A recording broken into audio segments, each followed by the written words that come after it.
Let's get started. Thank you all for being here with us on this sunny fall afternoon. It's good to see everybody. We're really glad to see you. We're honored by your presence and we're grateful for this opportunity to co-produce the event between The Thread and SIFT Media 215. Yes! All right, thank you. Before we begin, I'd like to provide a brief introduction about The Thread, and then I'll pass it over to Eboni from SIFT Media to share an introduction to their work. So my name is Annie, and I'm part of the Thread team here along with Beth Jelinek. And we're happy to have Janice Tosto here as well, who is the creator and host of a radio show on Germantown Radio called Grief Journeys. We are a collective of artists, healers, and activists who came together to create the Thread Project. Our mission is to bring grief out of the private realm, out of isolation, and into shared public spaces where it's normalized and we can support one another to collectively heal. We use the transformative energy of creativity, storytelling, and the arts to uplift voices and create a space for reflection and remembrance. The cornerstone of The Thread is a temporary public art installation that's currently at Vernon Park in Germantown. Raise your hand if you've been there. Woo! All right, see some hands. Thank you. And the installation will be available until the end of this year. We're hoping that the city will help let us extend this into the next year. Throwing that out into the universe. Okay. Our installation invites residents and visitors to give voice to their grief by speaking to a lost loved one using a disconnected rotary telephone housed inside a phone booth-like shelter. Raise your hand if you know what a rotary phone is. Okay, just checking. Because we actually have one, we've heard from quite a few folks who are like, what's a rotary phone? So we thought we'd bring one as a sample. Anyways, this installation, it creates a space for individuals to articulate their loss in a tangible and tactile way by picking up the grief phone and calling their lost loved ones.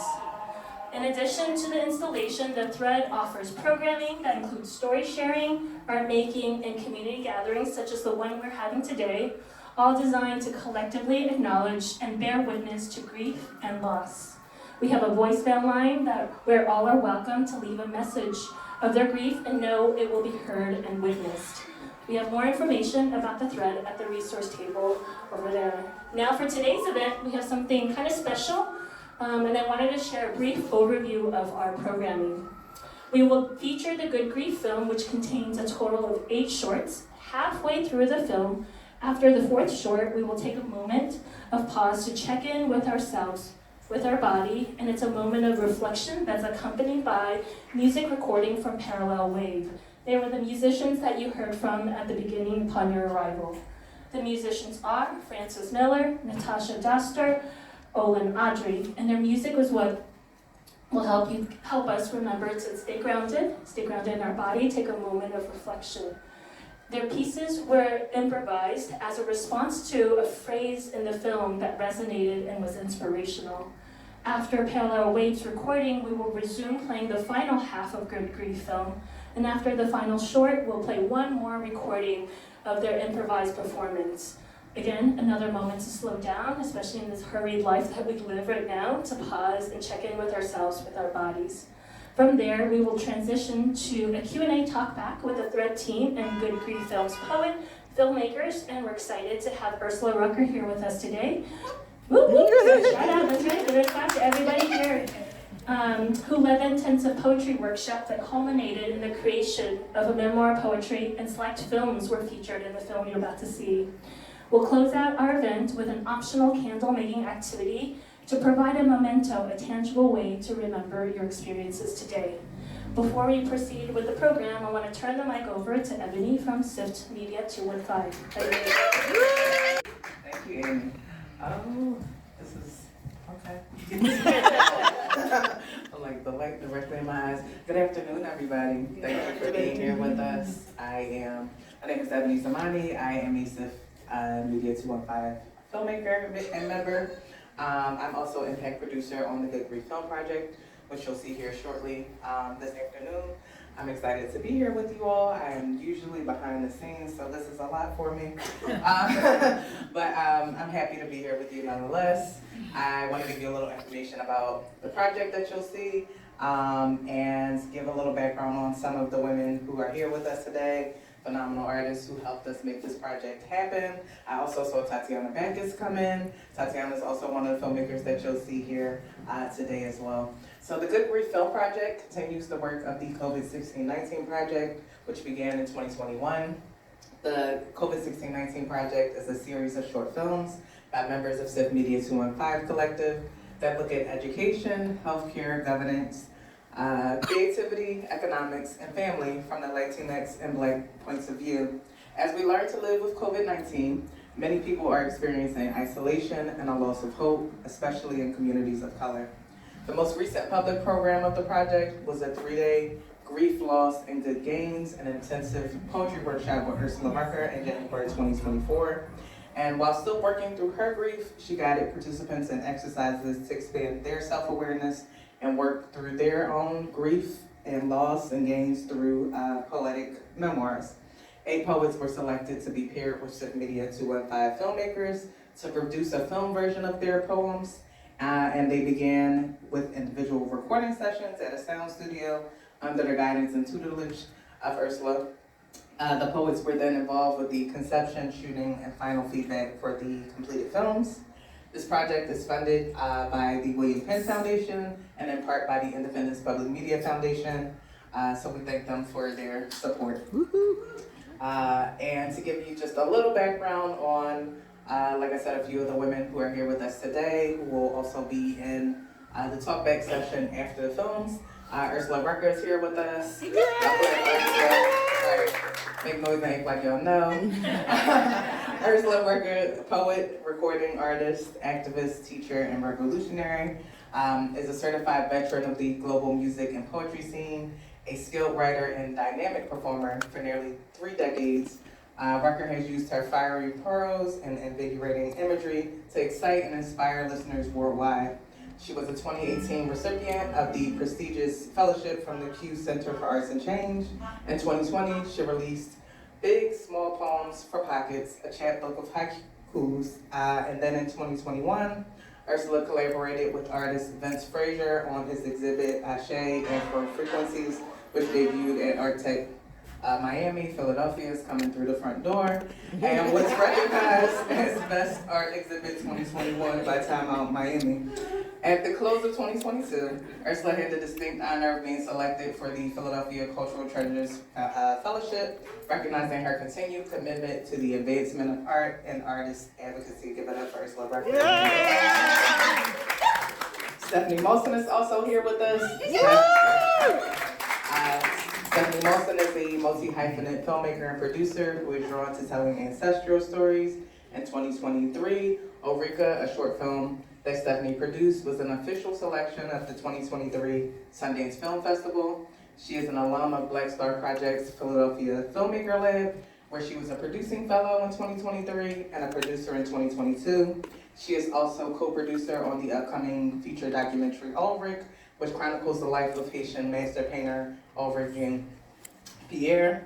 In 2020, she received a grant from the Philadelphia Independent Media Fund, administered by Scribe Video Center.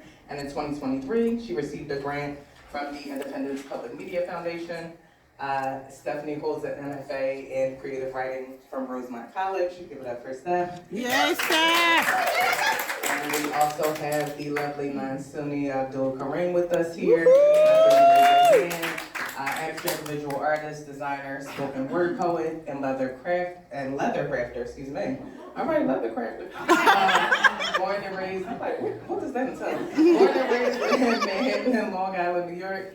She started writing poetry and short plays at the tender age of 10 and embraced performance poetry in 2023.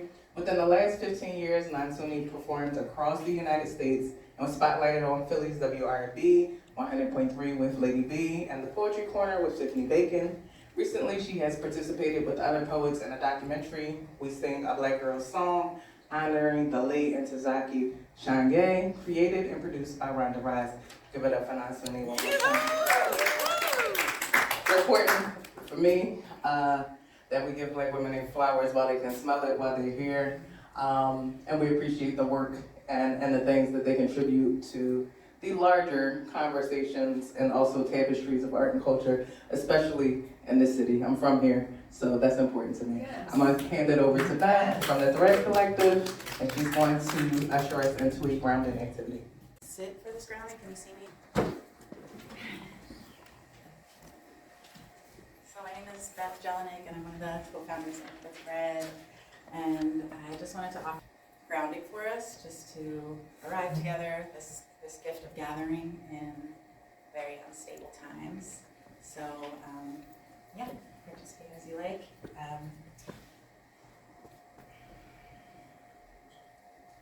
If you're comfortable, you can let your eyes close or just find a soft gaze. Start to notice your breath. Maybe deepen the breath. Feeling the rise and fall. And we'll just bring attention to points of contact. So feeling your feet on the earth.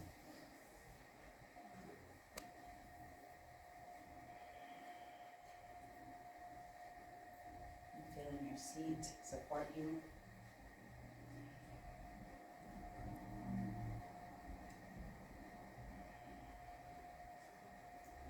And noticing wherever your hands might be resting. Maybe it's warm or cool. And just feeling that contact. As you drop into your body, into your breath. Bringing attention to any sensations or emotions. Just checking in.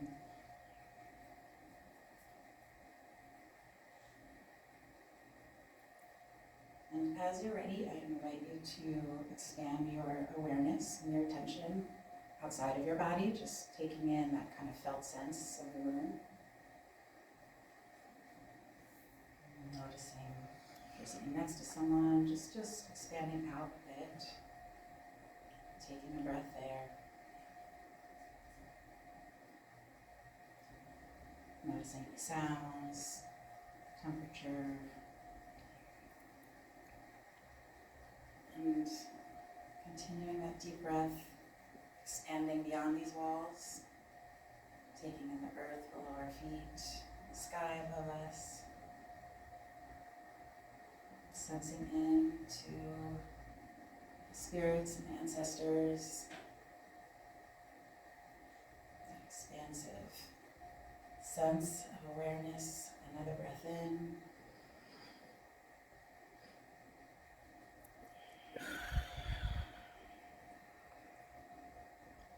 And we'll come back slowly, coming back into the room. Just feeling the air around you. And coming back to the points of contact. Noticing where your hands are resting. Taking a breath there. Feeling the seat support you. Feeling your feet on the ground.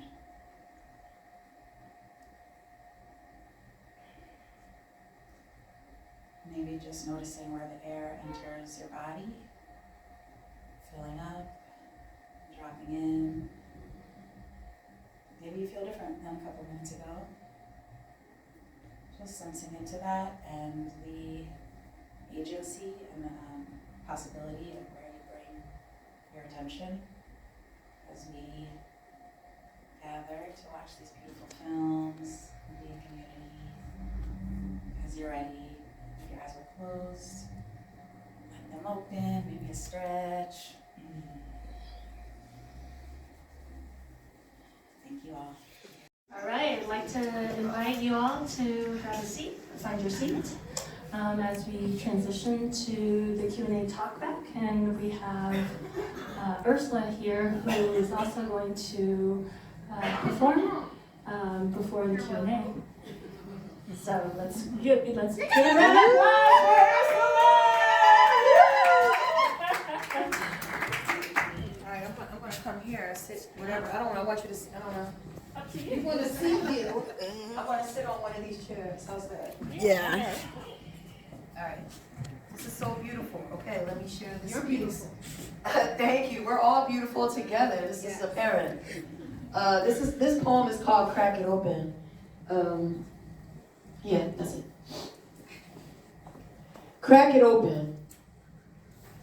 Crack it open. See what's inside. Lying just beneath the surface, go deep. Deep enough that the underbelly fades off into the distance, for there is truth in the center. There is courage at the bottom. Keep going. Because breaking points are catapulters once passed, and new abyss becomes less fearsome once familiar. And safety was never all that safe anyway. There ain't nothing safe about complacency. Complacency is deadly. So crack it open. The unknown will bring free comfort once known. Know thyself. That is a way. Crack it open. See what's inside. Crack it open. See what's inside. Yeah. Lying just beneath the surface, go deep. Yeah. Deep enough that the underbelly fades off into the distance, for there is truth in the center.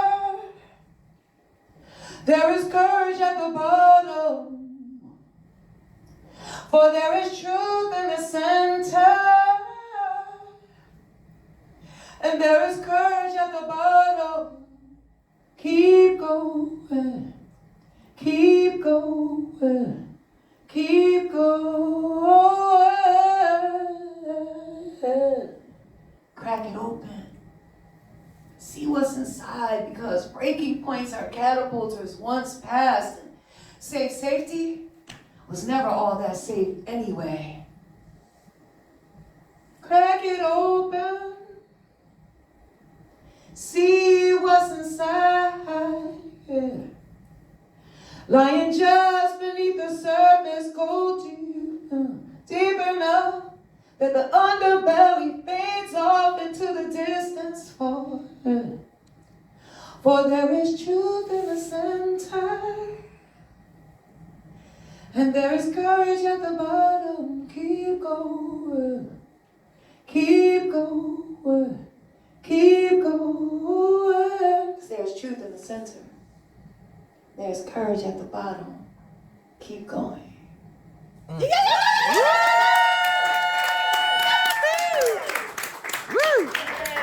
That's my shit. So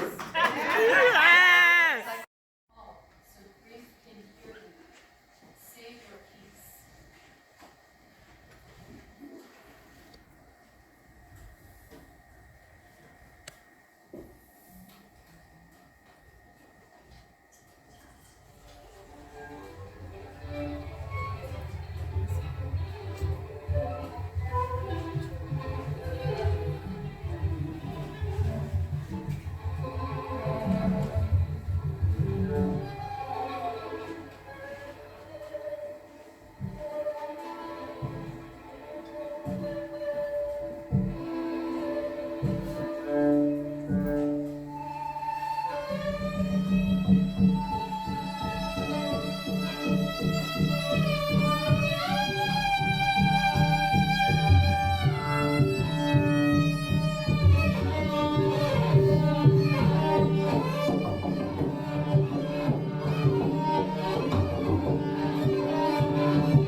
saying a lot right now. Like you could write your own mantras. Hello. I'm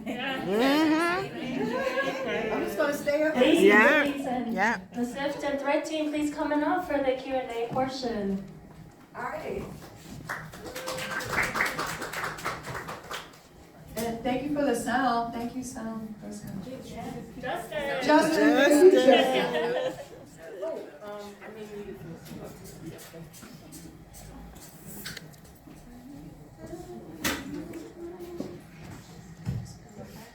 Don't ask a Virgo, because then I'll come up and I'll try to, I don't know, you asked me something, so is there an answer? Thank you, everyone. What a beautiful, let's give it up again for the film.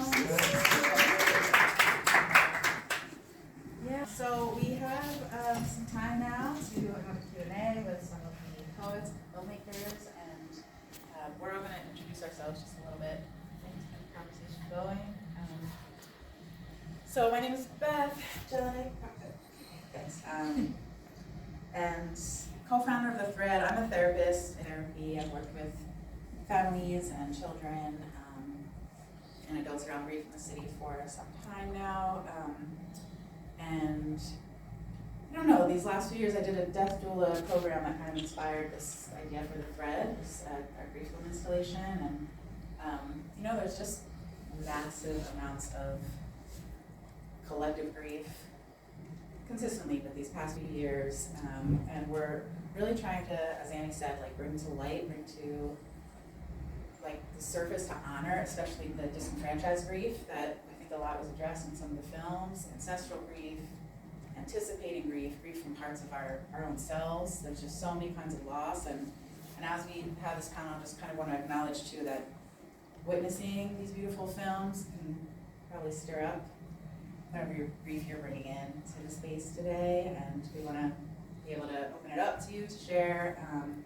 Also just thinking about this time of year, the holidays can be just kind of potent for memories, for like what you're supposed to feel, and we want to just open it up to grief. All griefs are welcome here. Yeah, pass it to Janice. Hi everyone, I'm Janice Tosto. I'm the creator and host of a radio program called Grief Journeys.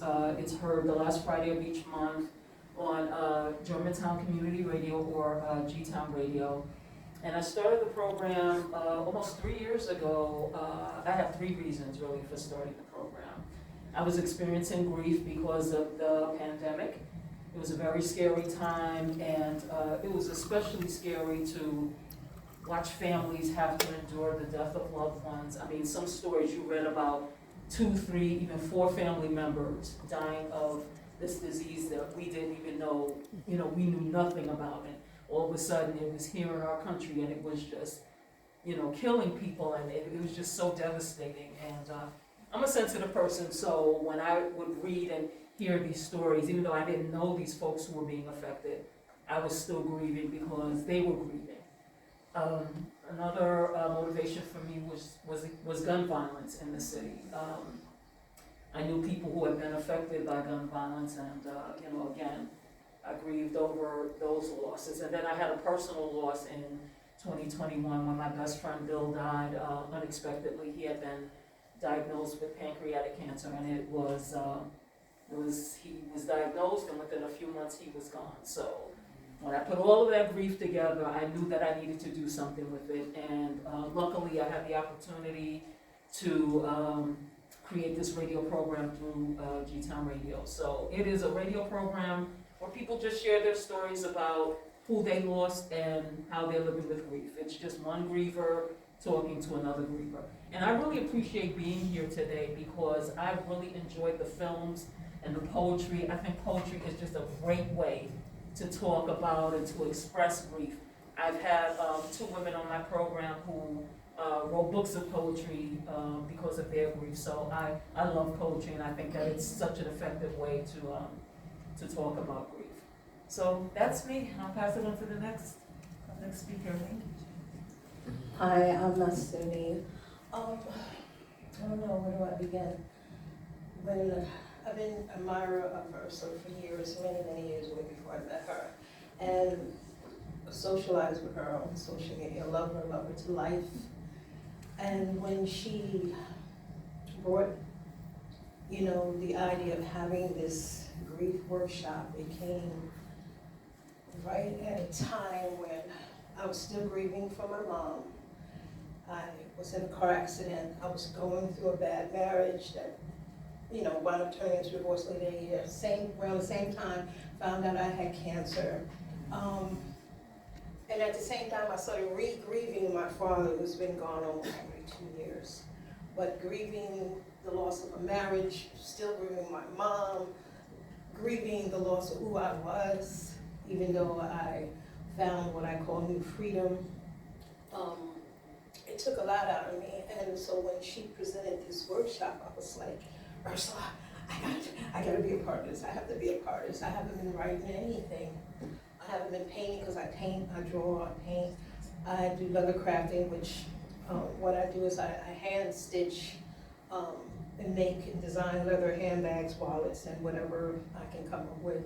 And I haven't been doing any type of things that was crafty, but when she presented this opportunity for me to be with other people who were grieving their own personal loss, whatever it was, it gave me the opportunity to, get together with other women and form another sisterhood. And it brought it back out of me. It led me to writing again, to drawing, to painting. I'm back doing my leather crafting. And this particular film, the marvelous director, producer, she was like, why not take your grief and make it something more positive, turn it into something positive? And she asked me, what was one of the things that, that I love, that's bothering me, that's hurting me, that I would love to change. And one of the many things that I mentioned to her was, of course, food. The prices of food in poor neighborhoods, no one's getting the proper nutrition. A lot of these areas are not getting the proper nutrition. The food prices are ridiculous. Everyone cannot afford, better food, healthier food. And that was a concern of mine, and that's how the film documentary combined with my poem came about. So, Rucker, and I'm not gonna say too much because we're about to all talk to each other.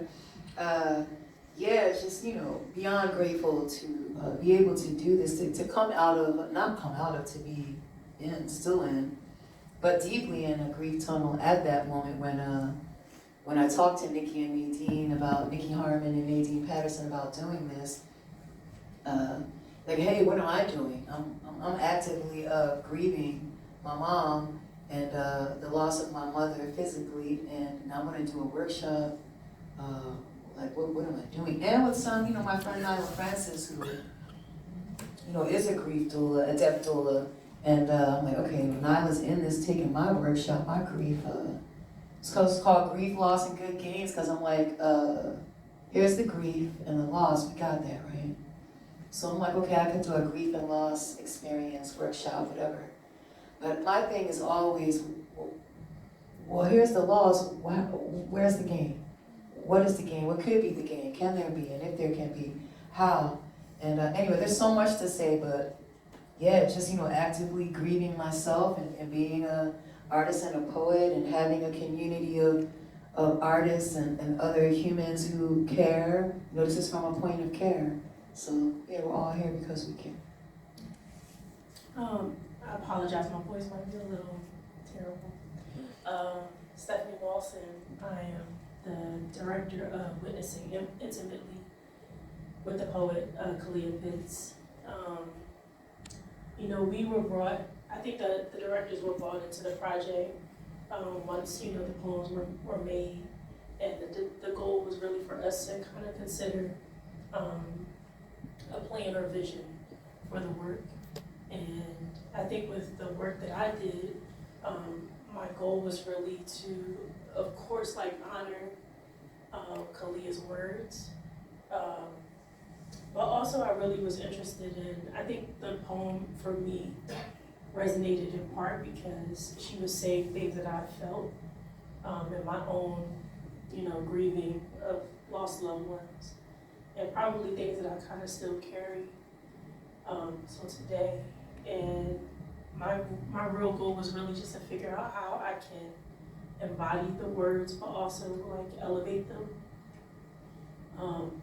Yeah, I think that I don't really know what else to say except that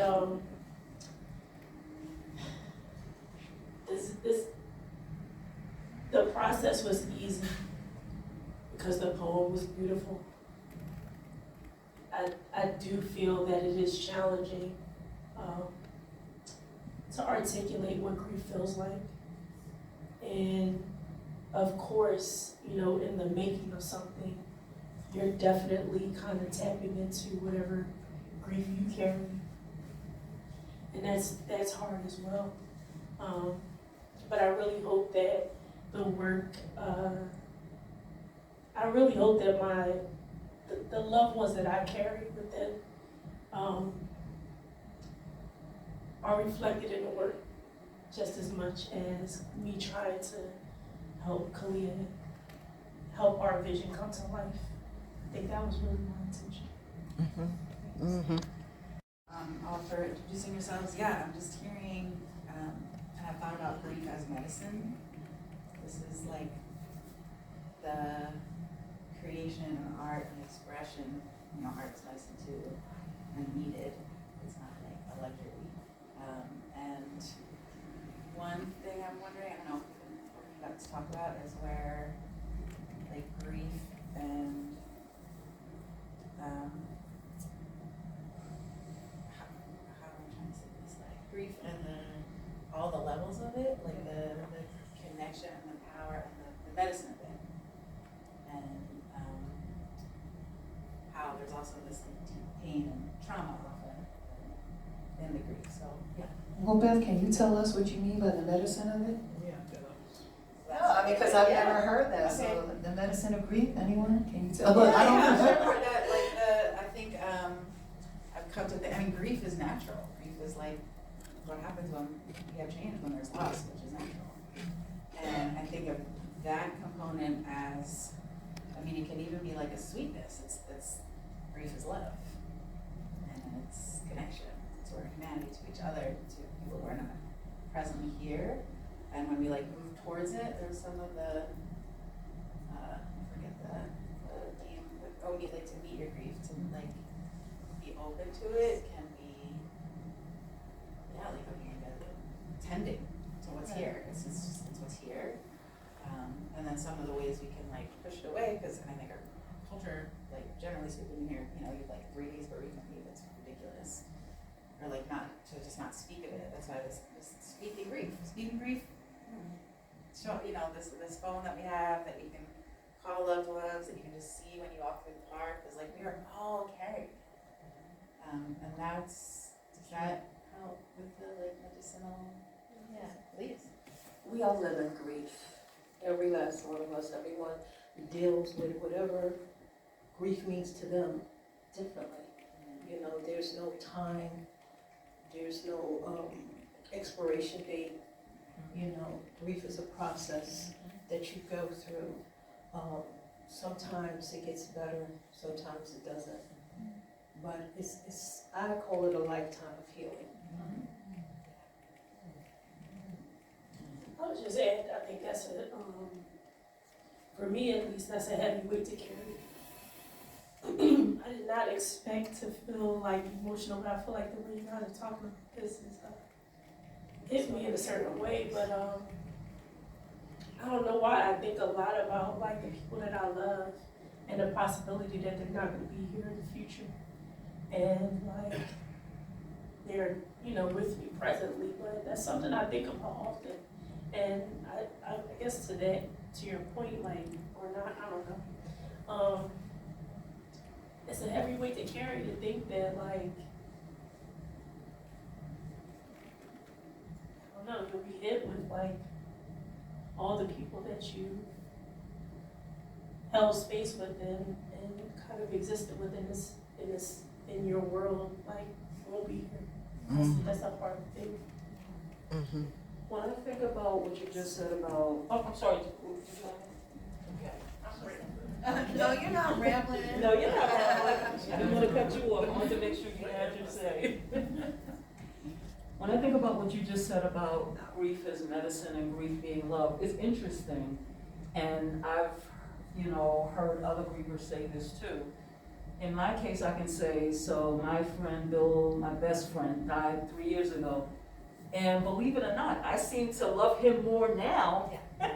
As the time goes on, I find that I love him more. Even though he's not here physically, the love that I have for him, it has grown, and it continues to grow. And I talk to him every day, like I'm not shy about that. I tell people that all the time. I talk to him every day. When I get up in the morning, I talk to him. Before I go to sleep at night, I talk to him. I tell him about what's going on. I tell him about how much he's loved and missed, and I just tell him everything about what's going on in the world, and I can vent, and I can be angry and sad and cry and all of those things, and I just feel so heard by him. And I think that's part of the reason why I think that the feelings of love that I have for him just continue to grow, because I know that he continues to love me and that he continues to support me, as I walk my grief journey here on this earth. I want to say something. I have lots of things to say. It's just if I'm going to leave my room, or if I'm going to say it, if I say it at all, or come out now more and more. And some, like my partner, to the point of being in my room, because my partner, Anthony Carlos Molden, my paramour, my partner, he is like, Ursula, leaving your room, a lot now. You went on tour, you're doing this, you're doing that. But see, here's what I want to share, is that I would never have believed that I could be the person, whatever that person is, it's me, who would stay in their room or something would happen. It's not a pandemic, it's my own personal pandemic. My mom died at the time. I'm a social butterfly. When? How? Again. I have a pair of socks now that says anti-social butterfly. It's like cool, right? I'm like, oh yeah, that's me. I want some of those. Right. We should all rock them. These things you don't believe. I'm so grateful to SIFT and everyone, all the filmmakers, everyone, all of us, all the people, the poets, all of us who agreed to gather and do this thing, which is to talk about something that can, get you in your room for 2 years.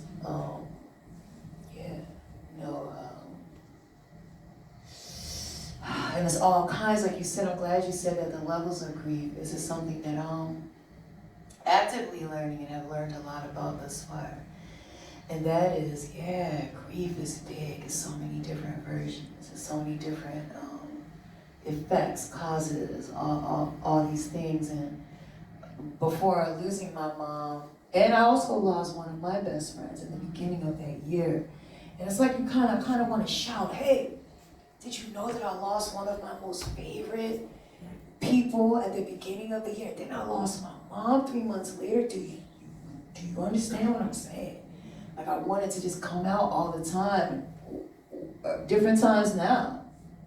Like, hey, this is some big shit. How are we supposed to keep, being us and maintain and interact with our family and everything? But already experiencing some sort of grief when you hit a person loss. Like some kind of trauma, the trauma grief, PTSD grief, all these kinds of things that don't get seen as grief and or addressed or whatever. So that's like my little spiel for now. And then if you hear about this happening again, come through, because I promise you, look what happens. It continues, and so I'm really thankful for the continuance and the collectivity and collaboration with others in the community, and the growing and building that way that we can all do these things together. Hey, you're doing this, you're on the radio, you're doing what you're doing. Let's get together. In the poems is, they're not all focused on one type of grief. And it's just a reminder to me that, like, I can grieve being out of touch with a loved one. Maybe we had a disagreement and we fell out, right? I could grieve that. I could grieve or mourn a change that I don't like or that feels uncomfortable.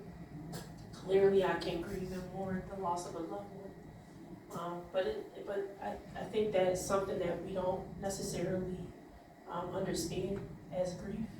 And it's beautiful to see, like, I would not necessarily grieve the loss of a tree. But that is a powerful statement, you know, to know that someone is that in touch with their environment. And that one thing could be the one thing that's kind of keeping them grounded. And to lose it, what does that mean? It just reminds me that, like, we're human. Yeah, with Ileana, and look, I just want to make sure, so that Ileana had the physical, you know, a long COVID and dancer and a mover, and then gets to a point in life where she can't move anymore, and so in that tree, yeah, you know, that line, that, and I've seen this film a few times now. It's just like different things are going to happen at different moments.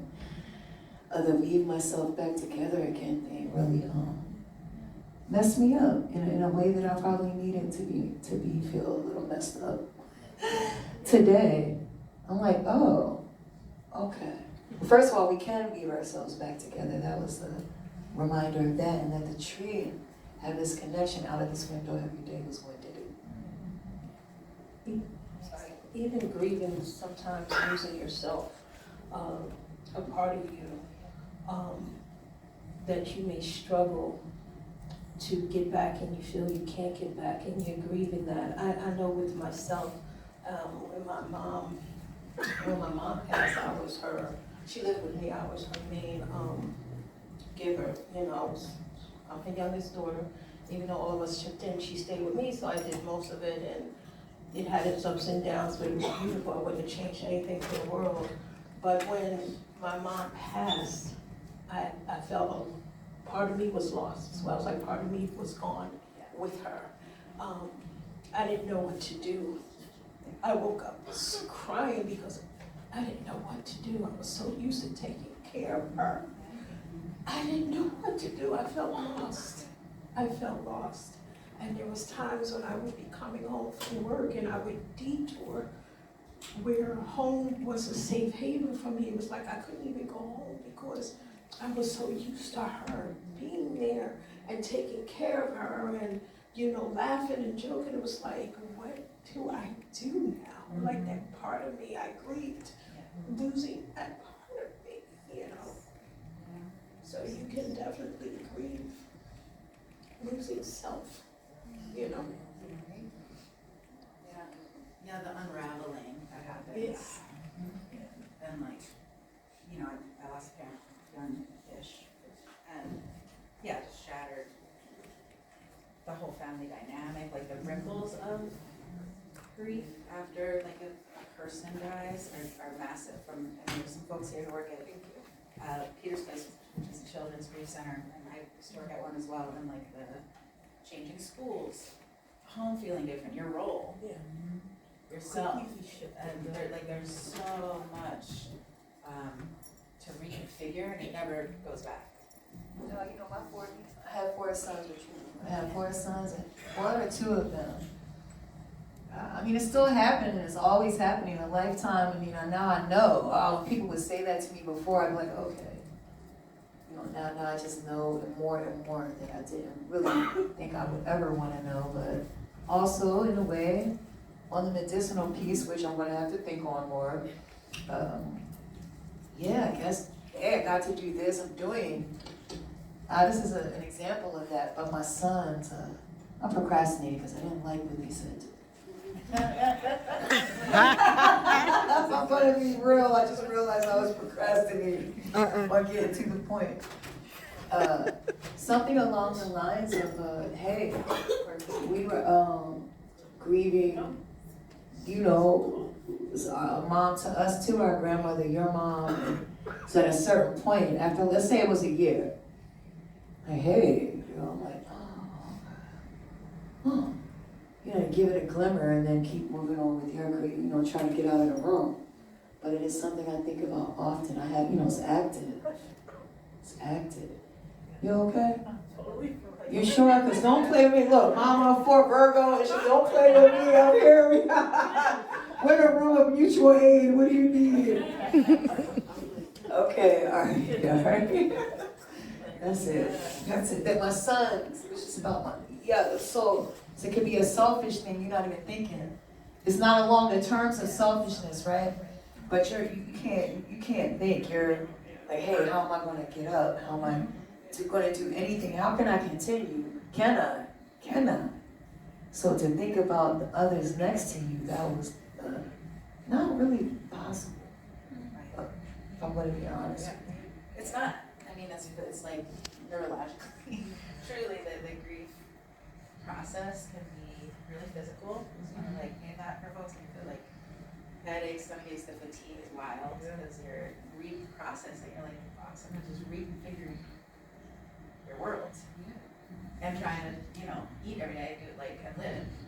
I have a question for all of Is it that because I have a line from one of my new song poems. It's called Boldly, but this line is it that we need to find our ways back, or is it really that we need to find our ways forward, make new ways forward, take new ways forward? So the thing I grapple with a lot is in this grief, this post and now grief. So because I'm a poet too, right? But like, am I coming back to myself? Am I coming new to myself? Am I coming back to myself and new to myself? Is what do I even need to think about this? But I do think about it all the time. So I wanted to know how you felt about this, because this is a recurring, constant thing. I kind of say these phrases to myself often to get myself out of my room, or to get myself into a zone where if I know I'm going to be engaging, which is my thing. People engagement, but fell off. Sadness makes a lot of things. I don't think you ever will get back to who you were. It's a continued new journey each day. I think you just improve. You hold on to memories of who you were. I don't think you ever get back exactly who you were. I mean, even though you never went anywhere, but you know what I mean. You try to move forward. Like we were talking earlier. It can hit you at any time. Just like you and I go through similar with sometimes where I literally can't even get out of bed. And it's like, damn, it's a struggle. It's a mental and physical and emotional struggle.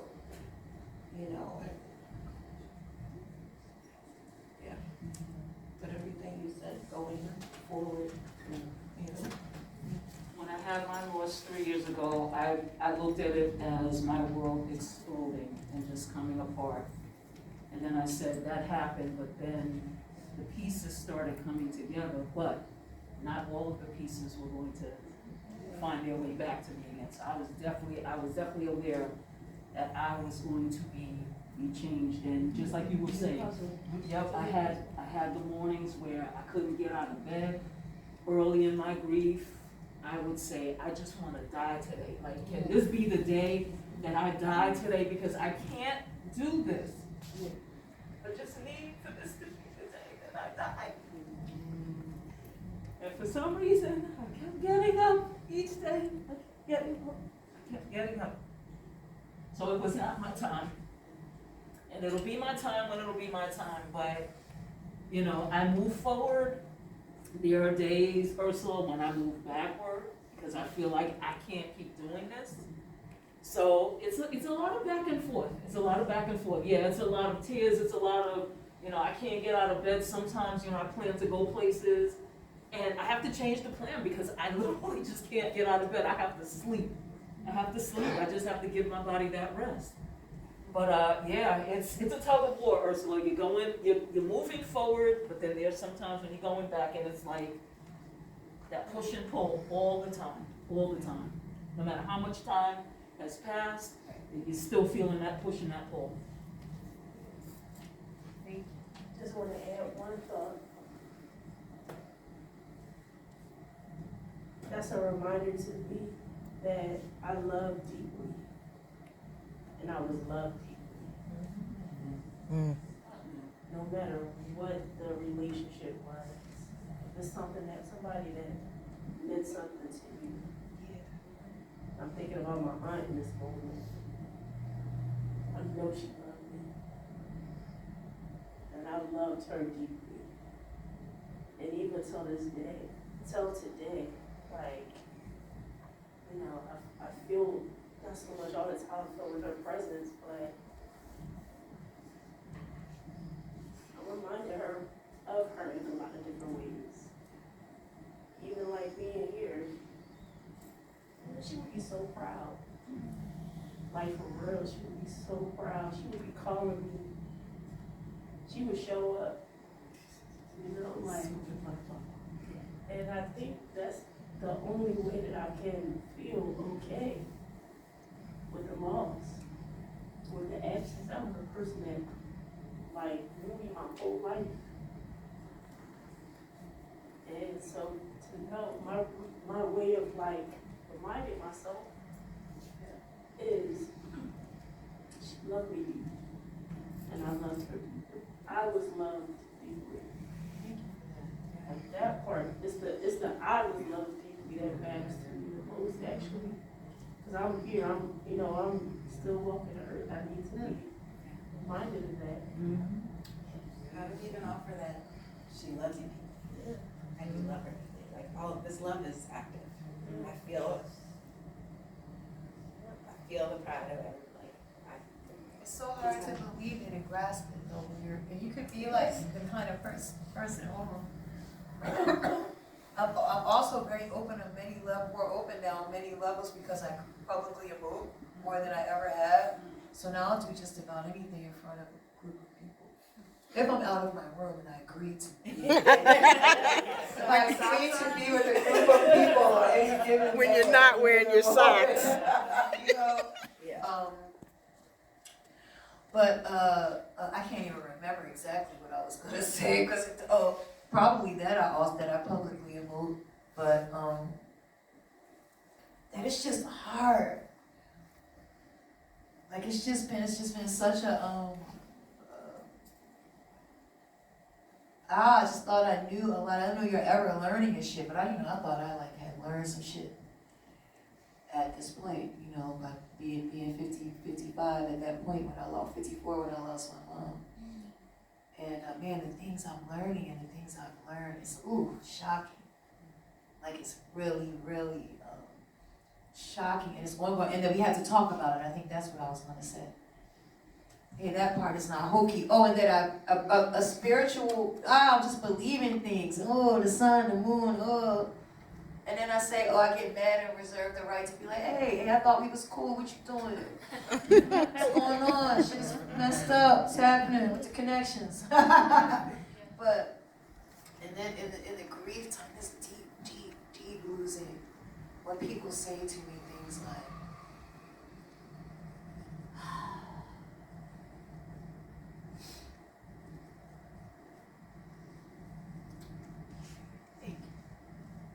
so like I just came off tour, right? So it's been 12 years since I went on tour with a musician in Europe. And that's just the way it went, whatever. Raising sons, blah, blah. So I had to get myself together in ways that are new. And people kept saying, your mom is with you, she's here. And being the kind of person I am and what nature, all the things I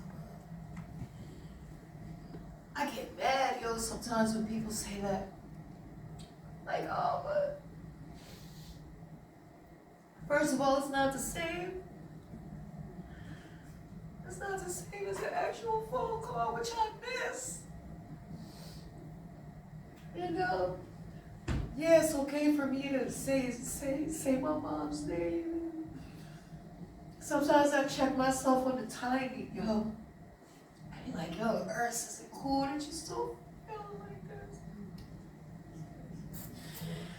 And I know it is, but I swear I do, my soul, like, oh man, should it feel this intense today? You know, it's just the things we ask ourselves, but I promise you, saying it out loud and getting together, this is not a trite, it's not cliche, it's not, whatever anybody might think, or it's corny as this. I'm like, hey, it's corny to not talk about your grief, it's what's corny. If we was gonna talk about what's corny, but we're not gonna judge and shape it. I mean, if you wanted to, you know, we could say that this whole time, and then I get mad because it's been a long time and I deal with a lot of stuff in my work, a lot, okay, I'm known for this. And this has been a new thing that I'm learning. That's all I want to say. And you said something like grief is welcome here, whatever. And you'll hear me say this a million times maybe, but a line that I've adopted for myself now is your grief is safe with me. It's my safe with you. So, this means, you know, for all of us to be able to talk even is helpful. Yeah, I think that's like, that grief is medicine, this pain is healing, like this, right now. I'm mad at you for quotes coming up you with did. this and telling us this now. Oh, but you're probably right. Anger's all the fears, get out. Yeah. I love that you talked about grief and safety because there's a psychotherapist, Megan Devine, and she has this saying all the time. She says, you know, your grief is not for everyone's ears. And she's absolutely right. Like she has this long statement that she always says to remind folks, your grief is not for everyone. It's just not for everyone's ears. So, you know, she talked about the importance of boundaries and knowing where you are safe in talking about your grief and who you are not safe with. Because the bottom line is, look, there are going to be some friends who, you know, your grief may not be safe. You may not be safe talking about your grief with them. They're not friends. Yeah, absolutely. And you find that out really quickly. You find out really quickly. And even some family members, they may get tired of you after a while saying, oh, I miss my mom. Oh, I miss this person. You know what? Not safe with them because you know what? Like you were saying, there's no timeline to grief.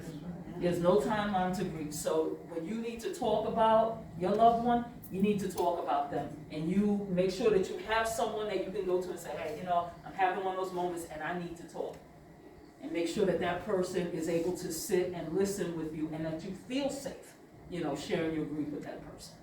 I always tell my guests, you know, it's funny, when I get ready to do a show, I tell folks, you know, no matter how many times, you know, you've told your story, and I know, you know, people get tired of hearing, I said, you know what, you can always tell me your story because I'm not tired. This will be my first time hearing it, so I'm not tired of hearing your story.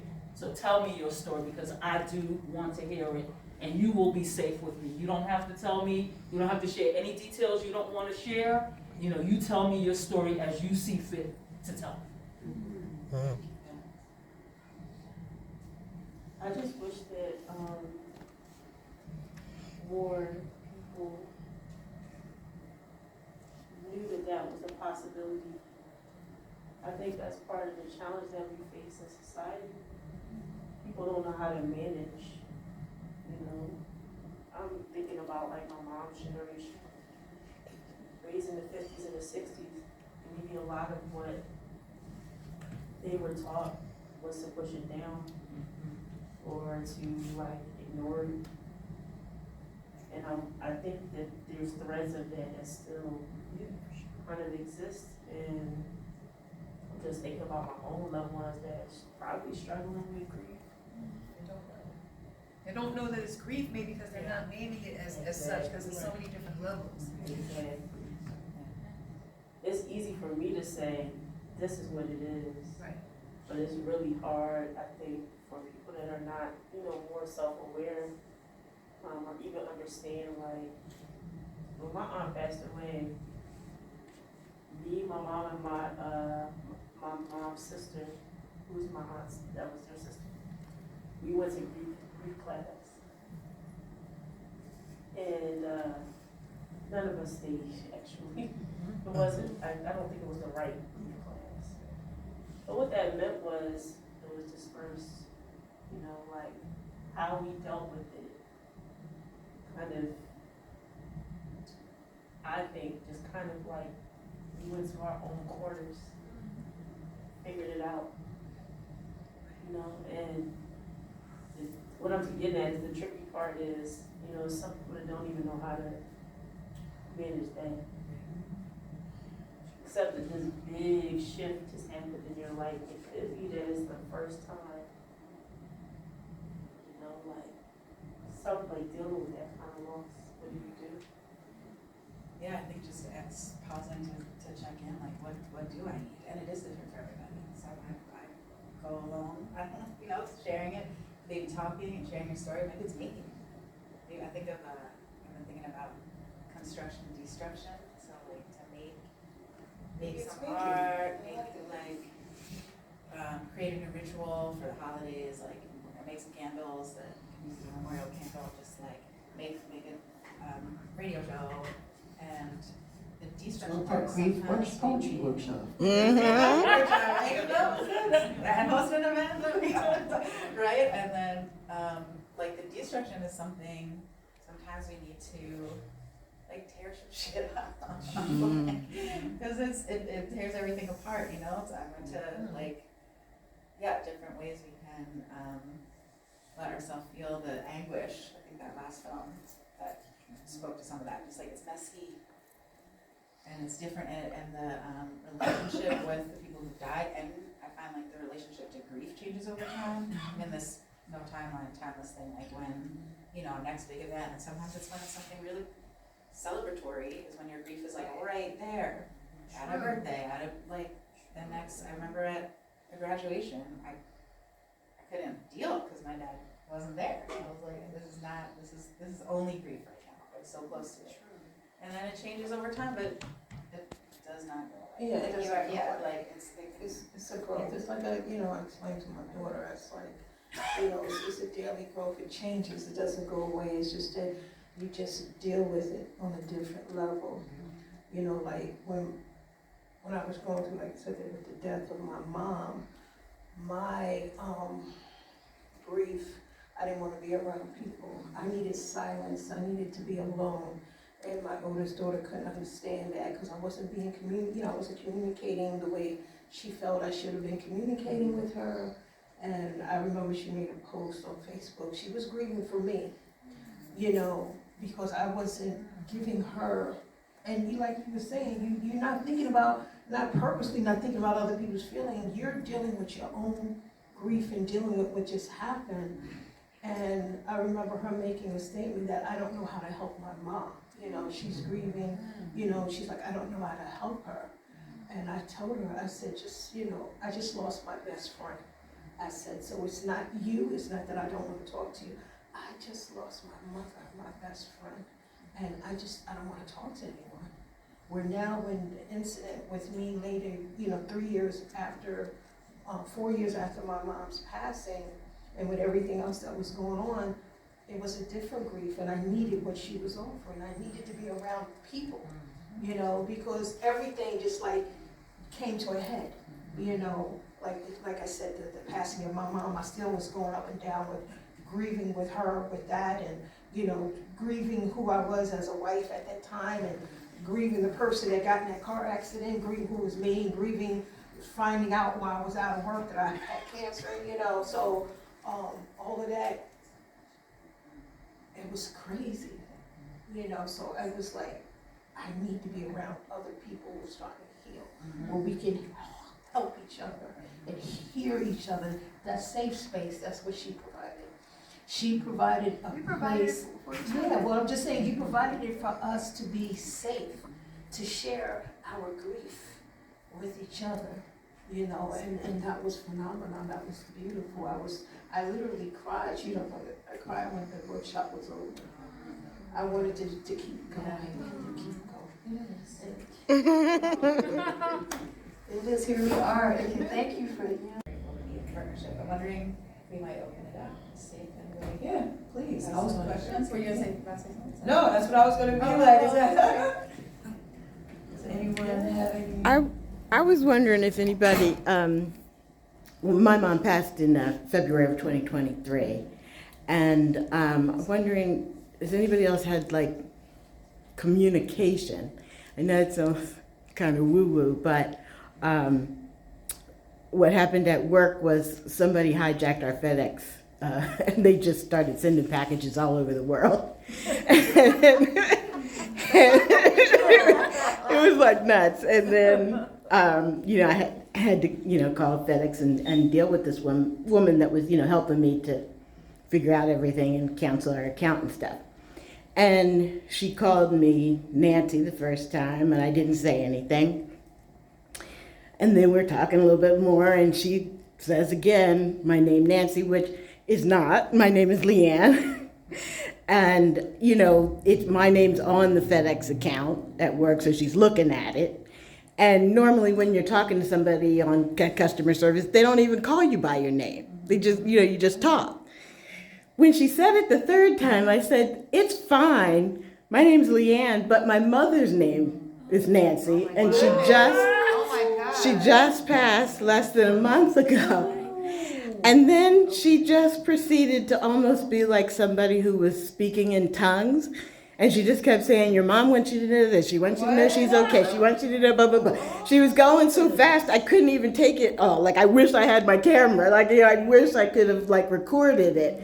But she just kept, talking about it. Like, she just, went into a thing. Like, your mom wants this, and then she's feeling good, and she wants you to do it.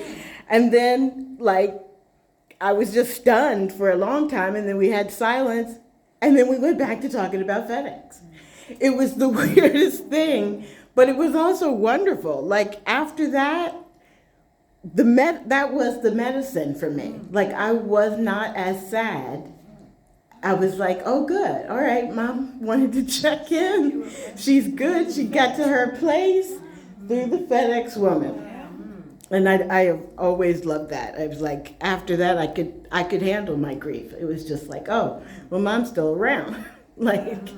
She's here. Question for her, because that was a beautiful story. So no, it wasn't. But my question was just: does anybody else have had any communications like that? A moment of where, the clarity of that person's soul is still with us. So I'm going to say definitely yes. As a matter of fact, this comes up on my show a lot. My guests are always sharing with me how their deceased relatives are reaching out to them. Anyway, when my friend Bill died 3 years ago, it was just horrible. And I remember, it was around Christmas time. And he was a trucker, so we really didn't spend Christmas together. But, I thought I would be okay. I thought I would, I love Christmas music. I don't really celebrate, but I love Christmas music. I can, party with everybody else. But anyway, I was falling apart, and I was so surprised that was going on. Anyway, long story short, I was supposed to go to the pharmacy to pick up some medication. And I was waiting for my bus, and I noticed that my bus didn't come. And I'm looking at the time, and I'm like, it should have been here already. What's going on? So I got annoyed, ran across the street, took another bus, right? Turns out that the bus that was supposed to ride was rerouted. So I took another bus, got off, a few minutes later. I was walking towards the pharmacy. I ended up almost walking past the store, and I had no plans on going into the store at all.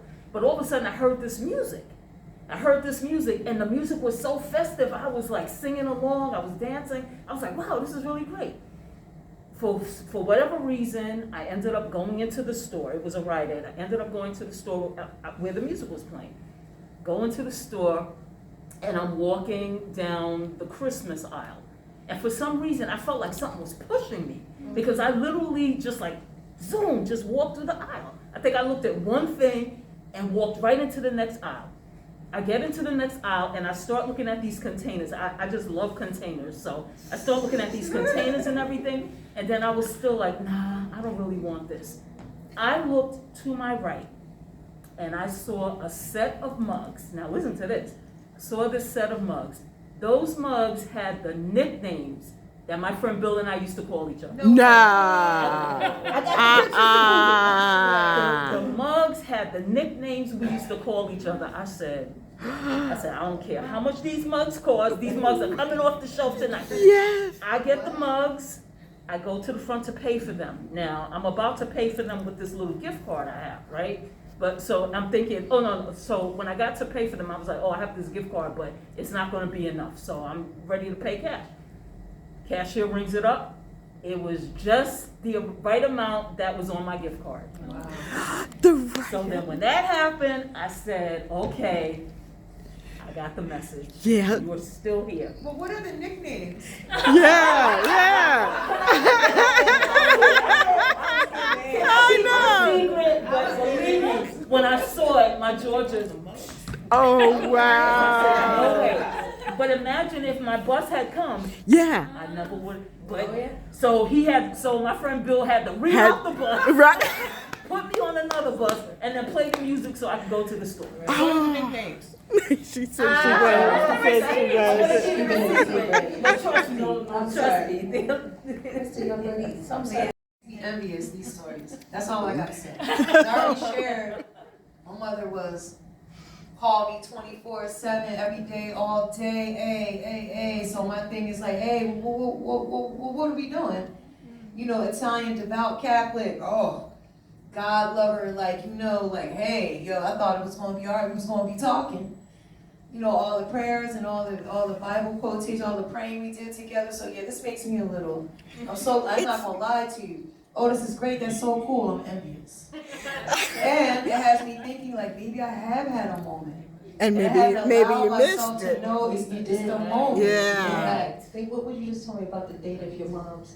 That was, there you go. That was one a moment. That was a moment. That she was letting you know, one like this. I know, and it's so funny because my mom was not that type, like, to believe in ghosts or anything. Like, if anything, like, when her sister died years ago, I thought I was going to hear from my Aunt Betty. Like, that seemed reasonable because she had that vibe, and there was nothing. And you just let it go. And this time I wasn't expecting anything because my mom was so practical. She's meat and potatoes practical. Okay. And when that happened, it was just like, I don't know, it's FedEx. Did anyone else have a question or want to share something? I'm gonna let y'all ladies know I'm glad I'm not alone. Oh. No. We got you. We got you. You're in the right place. That's right. Someone get her a can mic? you get her? Yeah.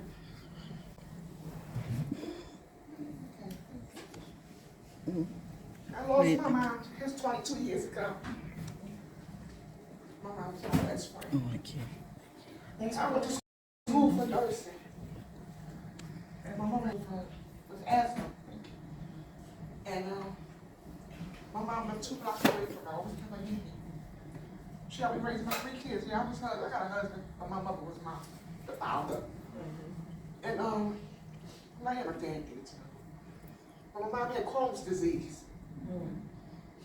They opened my mom to something about 5 times. They couldn't find a cure for it. She was in back and forth out the hospital so bad she had veins. They had given the IV in the neck. Mind you, I went to nursing school, so I knew everything about nursing. September 21st, 2002, I was sitting in my mother's room. She called me Sam, I gotta go to the hospital. I said, wait, Mom. I got tired of going to the hospital. I said, wait, Mom, let's call the doctor and see what the doctor prescribes some medicine. I called the doctor, he said, okay, I got some medicine, I'm just out 3. And my brother and my nephew was there, and they ran to, it was Pathmark. They ran to Pathmark to get my mother medicine. By the time they got halfway, my mother, she was sitting there, she was just shaking. Mind you, my mother was in good standings. I would go get my mother, we go shopping and everything. And my mama said, help me up, Sam, I want to go to the bathroom. I said, yeah, Mom. But when I went, I was trying to pick my mother up. It was like a dead weight. So I had it in one hand, had the phone in another hand. And I on the phone with my brother, hurry up, just drop it, come on here. Now I'm calling 911, please. They said, is she alive? I said, yeah, she look alive. They said, do CPR. I said, I don't know how to do it. Everything went out the window, I forgot how to do CPR. So when he came, all I remember, they took my mama to that hospital. And they came in that room. It was like a dark room. They came in there, and I said, where my mother at? That's all I can remember. She was gone. Mm. I felt so alone, and I still feel alone. And I told my 3 kids, if it wasn't for y'all, I'd be gone. I would have left this world that day. I have an older brother and an older sister, but I did it by myself. My nephew, he lived with my mother, but I still took care of my mother. It was like about 2 years later, they found a cure for that disease. I said, why? They told me it was an overseas disease. My mother never been out of the country. They said Crohn's was an overseas disease. And later on, they found a cure for it. Y'all really took my mother. Every day I was going to the gravesite. They used to say I was crazy. I would go to the gravesite, just get my plate and lay on the ground next to my mother. Just tell her I miss you. My daddy, he was an alcoholic, he drank. So I knew I had to do this by myself. I took my daddy too. And I'm gonna say this about my dad. I lost him 13 years ago. I walked him closer to my home. I sent him to that same hospital, and he was gone. Right now, I'm praying to leave out of Philadelphia because I don't want to go to that hospital. And right now, I have the same illnesses as my mother. So I never had asthma. I have asthma. And I look up to my mom. I said, you know, you did this to me, Mama. You just want to put that on me, let me know you're still with me. When I go through it, Lord knows I miss my mama. I miss her.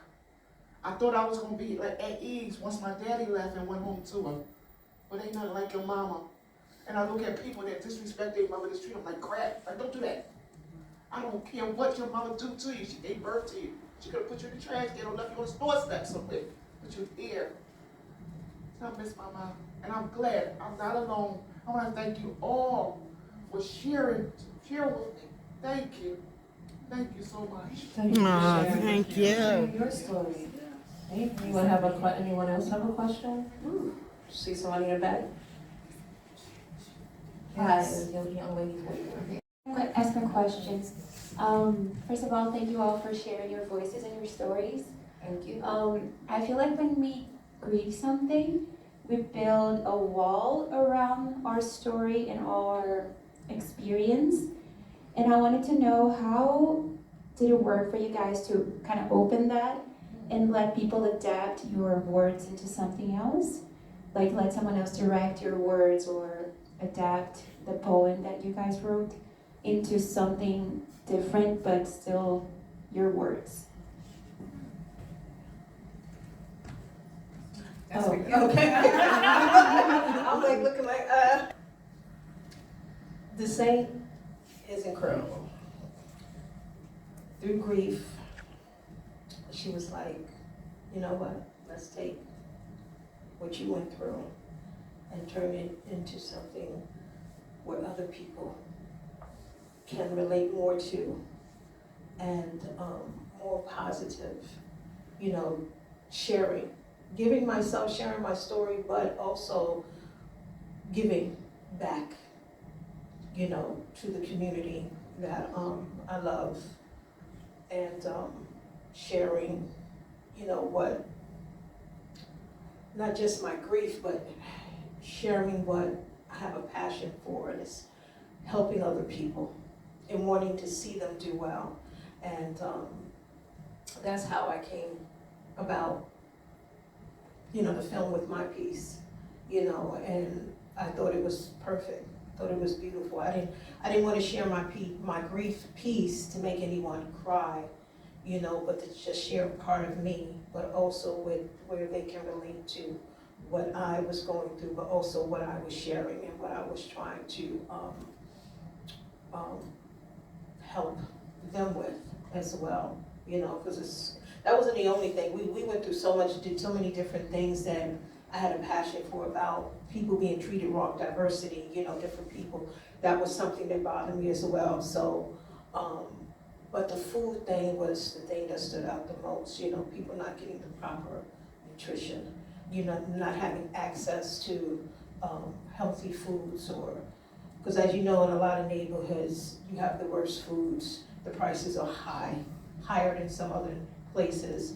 They don't have gardens where they can grow their own food, and that was a problem. I think that was something that I have advocated in the past about, you know, making sure people had access to food and healthcare and other essential things that was needed. So I turned my grief into something more positive.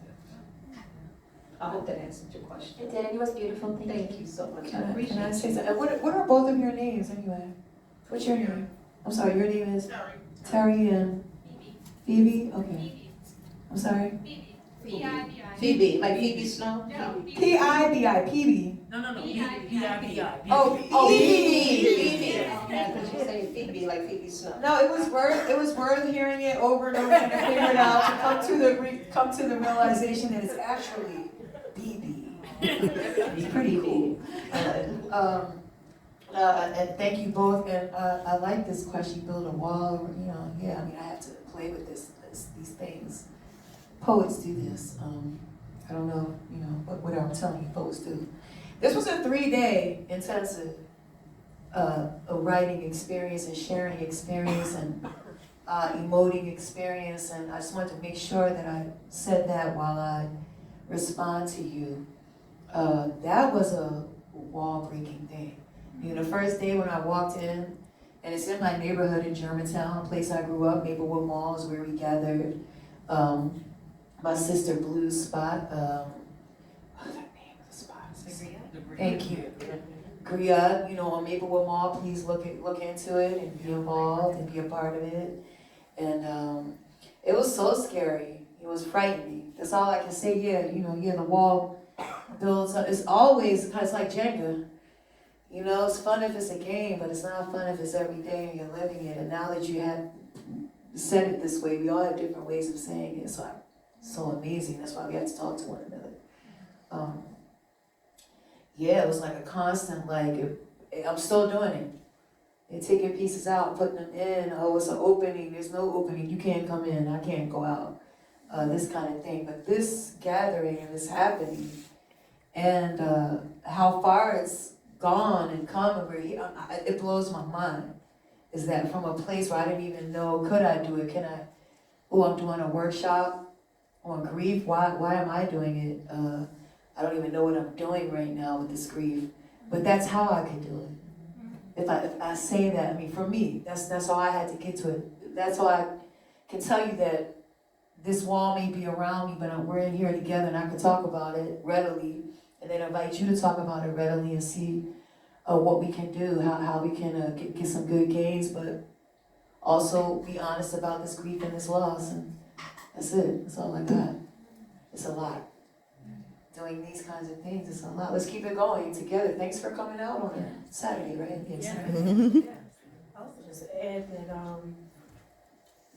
I'm almost sure that the directors had to come into this process with a sense of like openness and connection, or wanting that, because we really worked intimately with the poets. In our process, most of the poets like appeared in their films. So that in itself, I think, helped to kind of break down the wall, right?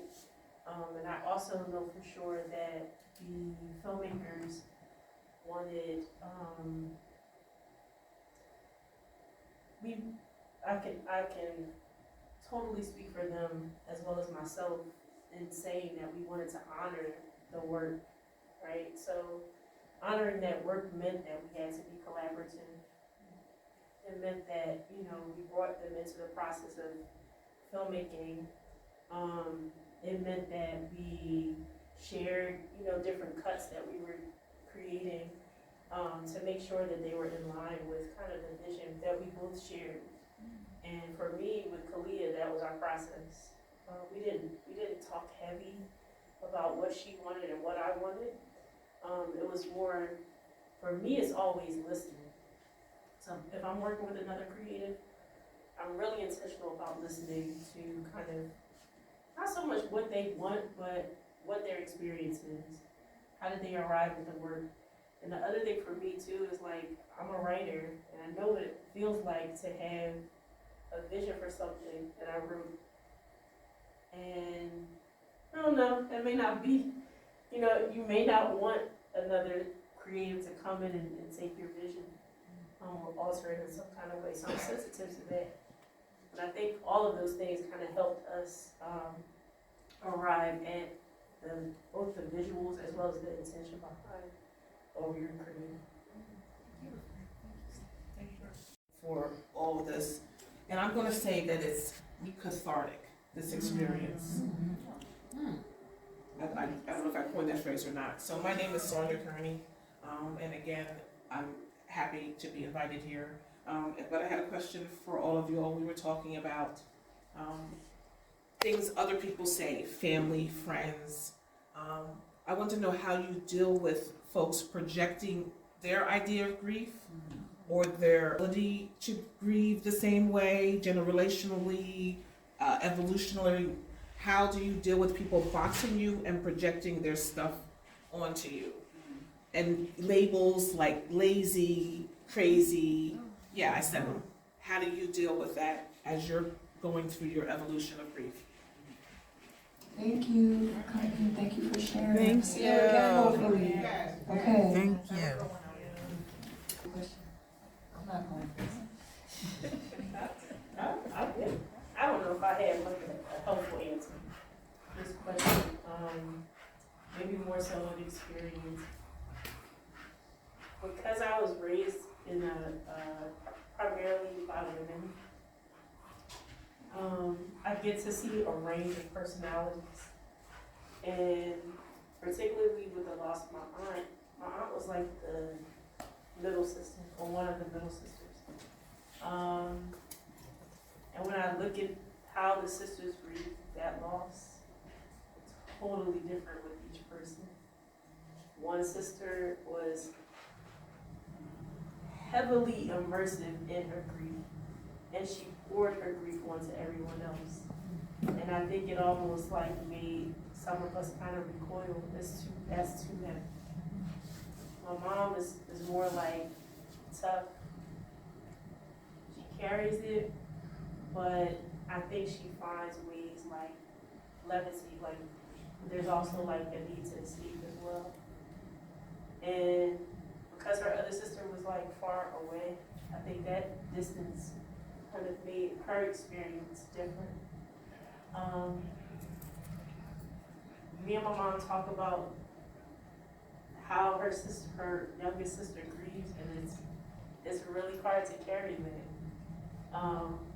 And so I don't know if there is a terrible answer would be in that case, you know, kind of back away. Which in my mind that would make that person feel isolated. But I just think sometimes like we don't know how to manage each other's emotions. Everybody kind of shows up different in those ways and in those situations. And when we're not used to, this is really, I think, the challenge. When we're not used to dealing with our emotions, we don't know what to do. And we oftentimes do the wrong thing, which is like push you away. So yeah, that was my experience. I can say with me, there was a couple, I was just telling her not too long ago, that when my mom had passed, I'm assuming he meant well, but this is probably how he dealt with his mother when she passed, but it wasn't going to be me. He was like, oh, you need to throw out all her stuff and, hold on to the memories. I had to quiet myself because I didn't want to say something out of my mouth. Because I wanted to tell him, shut up. You know what I'm saying? Like, you grieve the way you want to grieve. Don't tell me how to grieve. And I told him, I just said, what I'm saying, no thank you, I'm good. Not thrown away. And then you have to remember too, some people, your relationship with, let's say, your mom may not be the same type of relationship like she had with her mom or I had with my mom. So your grievance of her passing, it's not going to be the same. Nobody's grieving, whoever or whatever. It's not always a person you're grieving. Whatever you're grieving, it's not, you can't dictate to somebody, you shouldn't do this, or you crazy, why you still did it? But I know your question was, how do you deal with that? I don't, I walk away. I silence myself before I say something or do something. Instead of letting that happen, I smile and I walk away.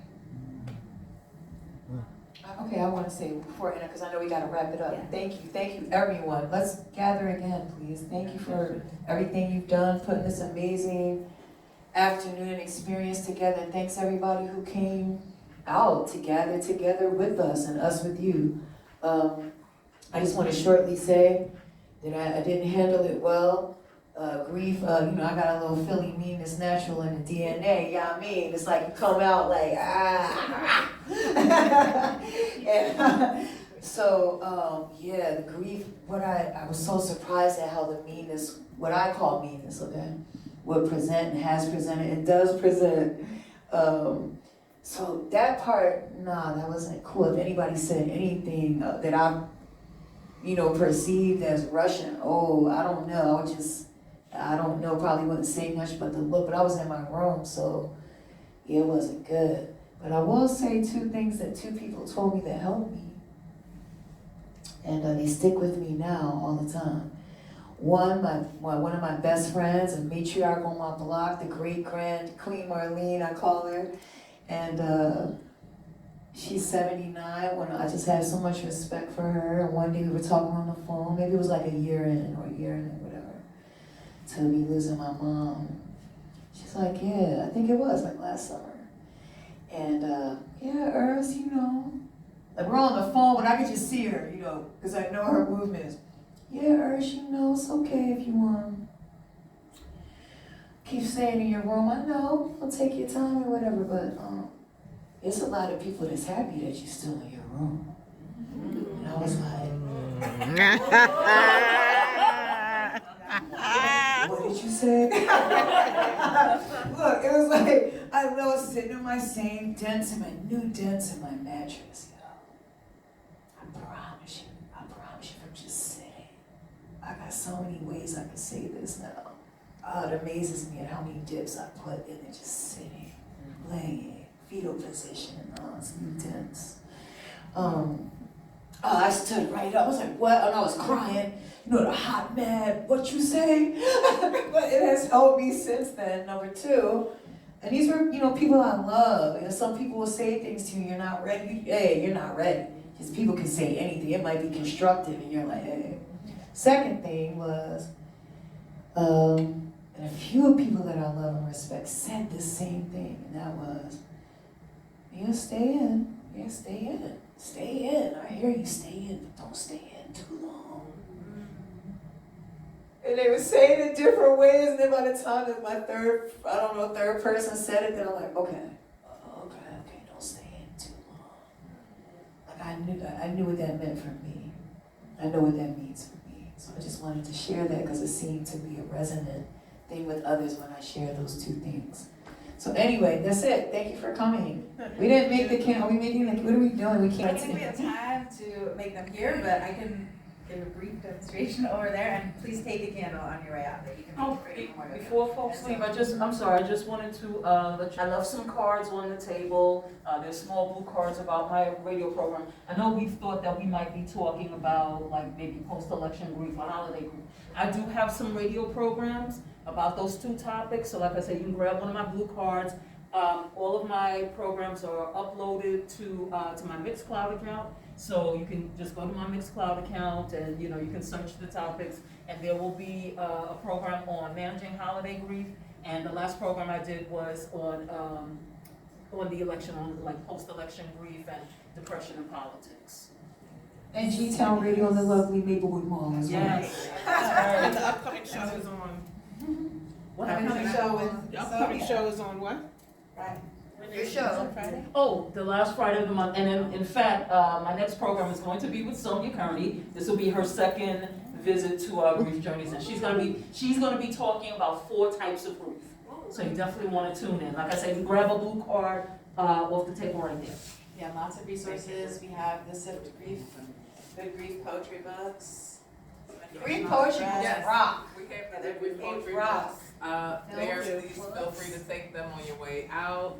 Also, both the Good Grief Film Project and our COVID1619 Project that also sort of deals with grief is on Philly Cam on Sundays through the end of December. Every Sunday, tune in at 8 p.m. Philly Cam is our local public access channel. They're on Comcast, Verizon, Cable, and also Roku and Apple TV. So you're welcome to check the projects out there. Thank you all for coming out. Oh goodness, this was a great emotional experience for me. I'm over here crying. I've seen the work so many times, but there are always new things I feel like I see that hit me differently. Thank all of you ladies for coming, for sharing. It's important, I think it's important that we cultivate these kinds of spaces, that we have these kinds of spaces. We live in a crazy world. It's been so much, massive, just, old people dealing with so many things, COVID, genocide, all kinds of things happening in our world, unfortunately. And I think, when I was younger, I don't remember it being the case that people even took time to talk, much less deal, with grief at all. But we have to, right? You can't eat it and swallow it and let it eat you up on the inside. So thank you all for coming out. I think two things for me that I'd like to just share with this space is I think am I not loud enough? Y'all hear me? I'm like, I'm off this. It was things that sort of stuck with me at the time was grief is often love with nowhere to go, and it's the case that it's no small thing to lose, especially a loved one. I know many of you shared losing your mothers with us, and what that experience has been like. It's no small thing, like when planets die, when stars die, there are consequences, right, in our seeable universe for those types of things, and that's what happens with all of us, right? So, shaking us to our core, it makes sense, and I think that we have to. I feel like for me, it reminds me, and it's been reminding me to be present as we can be in our current space and world. And to just really be taking in and have gratitude for the times and experiences that we have with one another, because we're always changing and we're always losing things and losing people. And so to be as mindful as you can be at any particular time of those things, because we'll always be different as we grieve, as we have this very interesting human experience. But thank you all for coming out. Thank you all for sharing. Awesome. Happy holidays. I'm like, I gotta make the holidays. You know you can talk to your grief with and about now. Yes, happy holidays. Fuck Trump. Hold on to all of our things and all of our loved ones.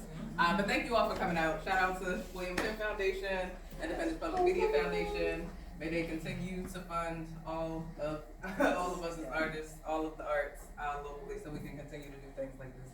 Awesome. Have a good day. Thank you.